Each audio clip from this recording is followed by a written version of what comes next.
દોસ્તો, તો હવે આજે આપણે ત્રીજા વ્લોગની શરૂઆત કરશું. તો જેમ કે હવે આપણે આપણા ઘરના જ વ્લોગ ઉતારવાના છે, તો આપણે આજે એક રેસીપી જોશું. તો ચલો હવે આપણે રેસીપી તરફ જાવી જોઈએ. તો આપણે તમને દેખાડશું સારી સારી રેસીપીઝ. 1 ચમચ ચણાનો લોટ, આ છે 1 ચમચ ચણાનો લોટ, પછી આ છે રવો, અને આ છે રવો 3 ચમચ રવો, જે 3 ચમચ નાખે છે.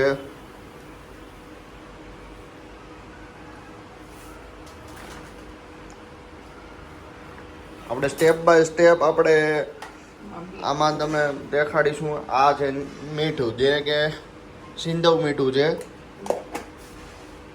જરૂરિયાત પૂરતું મીઠું, હિંગ, અને આ હિંગ આવી ગઈ છે, જે કે આપણા શરીર માટે બહુ સારી હિંગ. પછી હવે આ લીંબુ, જે કે બહુ જ જરૂરી છે આપણા શરીર માટે.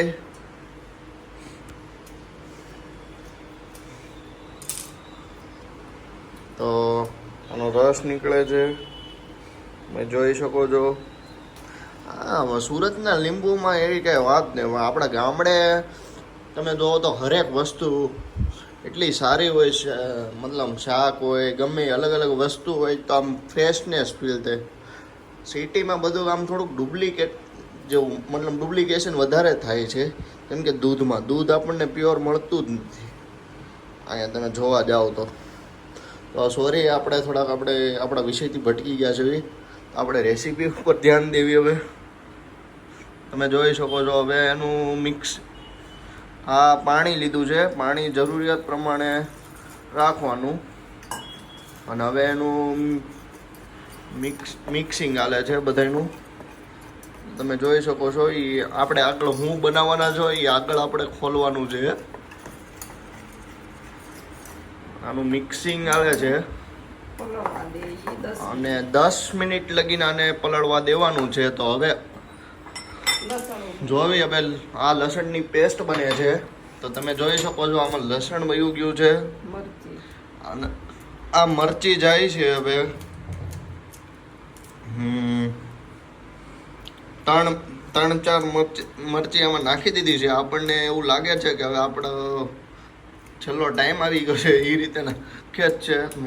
મરચીનું કતલ કરી નાખ્યું. હવે આમાં કાંદો નાખો. અને હવે આ બેટરમાં આપણે મતલબ 10 મિનિટ તો નથી થઈ, પણ કાંદો એડ કરી દે છે. એટલે આપણે જોઈ શકો છો. હવે બેટર તો બહુ મસ્ત બની ગયું છે. એક દિવસ હું ખુદ પણ એક વસ્તુ કૂક કરીશ, જો મારથી થાય તો. કેમ કે હું કુકિંગમાં મારો હાથ અજમાવ્યો જ નથી.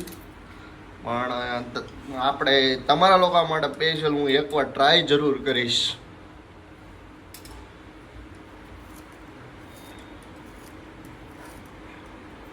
જો આ મારા મમ્મી રહેમદિલ બહુ છે.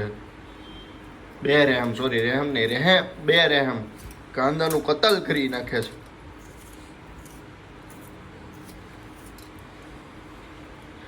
તમે જોઈ શકો છો. હવે આપણે આગળની પ્રોસેસ શું રહેશે આની પછી, તમે કહી શકો તો. મમ્મી, આગળની આપણી પ્રોસેસ શું છે? 10 મિનિટ રેવા દેવાનું, પછી બ્લેન્ડર મારવાનું છે. અચ્છા, એ તો હું તમને દેખાડીશ. હવે ધાણા નાખે છે આમાં. જો કે આપણા શરીર માટે બહુ સારા છે ધાણા. તો આપણે હવે 10 મિનિટ પછી હવે આ બેટર જોવાનું રહેશે. ખાંડી નાખવાનું છે. હવે જે આ બધું ખાંડીને નાખવાનું છે, એટલે એ જોઈ લેવી. હવે તે છે, તમે જોઈ શકો છો. હવે આને બ્લેન્ડ કરશે. તમે જોઈ શકો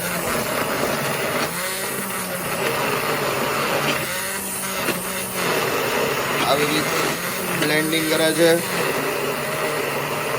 મતલબ આખું બધું પીસાઈ ન જાય ત્યાં લગી બ્લેન્ડિંગ આપણે કરતું રહેવાનું છે આમાં. હાલો, હવે તમે જોઈ શકતા હશો કે આપણે મતલબ બેટર તૈયાર થઈ ગયું છે. હવે શું બનાવવા જઈ રહ્યા છે અમને ટૂંક સમયમાં તમારી સામે આવશે તો તમે જોઈ શકો છો. આ તેલ લગાડવામાં આવ્યું છે લોઢીમાં. તો આ 10 મિનિટ રાખેલું બેટર છે, તમે જોઈ શકો છો. પુડલા બનાવવામાં આવી રહ્યા છે, જે આપણે રવાના પુડલા છે એ.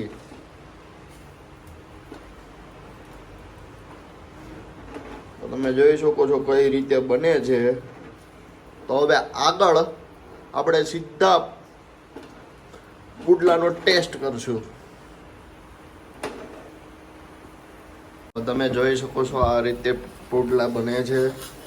અને હવે આપણે જો તમે હરખી રીતે ઉથલે પણ છે, જેમ કે હવે પલટી ગયું, આ થોડુંક ઉડ્યું છે પણ હવે કંઈ નહીં.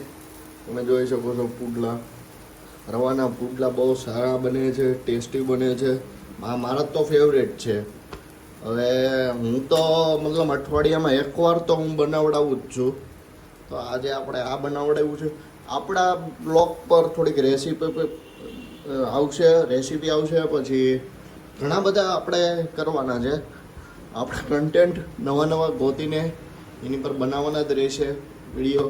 તો તમે મારી ચેનલ હારે જોડાઈને રહેજો, સબસ્ક્રાઈબ કરજો, શેર કરજો, લાઈક કરજો. અને આપણા ચેનલ પર નવું વસ્તુ તમને જાણવા મળે છે. હું મારા ગામડે જઈશ તો એને હું તમને વ્લોગ્સ દેખાડીશ. હલો દોસ્તો, તો આપણે હવે એક બાઈટ લેવી જોવી કે કેવા પુડલા બન્યા છે. સોફ્ટ અને ક્રિસ્પી છે. તો હવે ખાવામાં જોવી કેવા બન્યા છે. ચલો, મસ્ત, વેરી ટેસ્ટી. તો તમે મને રેસીપી ઘરે ટ્રાય કરી શકો છો. તો થેન્ક યુ.